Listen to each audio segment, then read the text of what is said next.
If you've ever canceled plans and felt relief instead of guilt, I need you to listen closely. Because your brain isn't broken, it's not even shy. It's running a completely different operating system than the person who loves plans. And once you understand how that system actually works, you're going to stop apologizing for who you are. I'm going to walk you through the 7 signs of this hidden operating system. And the last one is the one nobody talks about, because it explains almost everything else on this list. Welcome back to Gripframe, where we break down the psychology you were never taught. Let's get into it. Sign 1. Your phone rings. And it's not a text, an actual phone call. And your first instinct isn't to answer it. It's to stare at it like it just insulted your family. You let it ring out. Then you text them. Sorry, missed your call. What's up? As if you didn't watch it happen in real time. Silently negotiating with your own nervous system. Here's what's actually going on. A phone call demands instant, unscripted social performance. No time to plan your words. Your brain treats that unpredictability as a low-grade threat. The same system that once helped humans avoid danger is now just panicking about a call from your dentist. Sign 2. You read a group chat message and just leave it there. Read at 2:14 p.m. No reply. Not because you're rude. Because responding means re-entering a social exchange you didn't ask to be part of. And now you have to calculate, do I reply to everyone? Just one person? Is this urgent? Congratulations, you've turned a meme into a strategic planning session. Meanwhile, your extroverted friend replies in 4 seconds with "Hello" and moves on with their day like it cost them nothing. Because for them, it didn't. Sign 3. The Irish goodbye. You didn't ghost anyone, you performed a tactical extraction. 1 minute you're at the party, the next minute you're in your car, engine running, already feeling your soul rehydrate.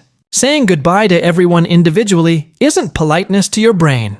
It's 12 extra micro interactions standing between you and silence. So you calculate the math, and silence wins.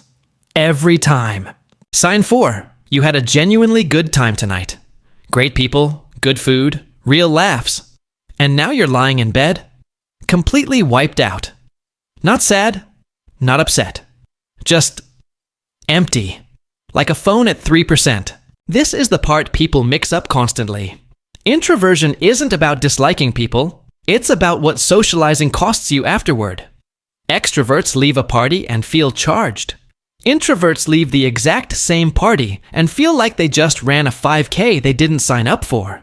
Sign 5. You're in the shower, rehearsing a conversation with your coworker that you're having tomorrow. Not today. Tomorrow. You've already imagined 4 different ways they might respond and prepared a comeback for each one, for a conversation about a shared Google Doc. This isn't anxiety for no reason. It's your brain trying to convert an unpredictable social event into a predictable script.